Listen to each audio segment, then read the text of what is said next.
আজ থেকে 200 বছর পর আমার বাড়িতে, আমার ঘরে যারা বসবাস করবে, আমি তাদের চিনি না, তারাও আমাকে চিনবে না, কারণ তাদের জন্মের অনেক আগেই আমি কবরবাসী হয়ে যাব।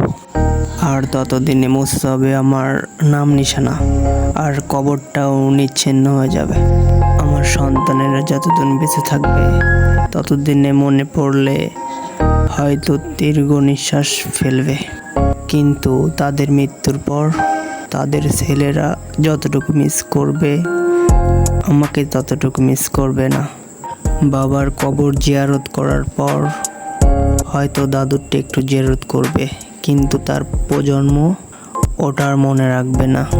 প্রায় 200 বছর আগে মারা গেছেন আমার দাদার দাদারা, যিনি আমার পূর্বপুরুষের জন্য ঘর বাড়ি জায়গা জমি রেখে গেছেন।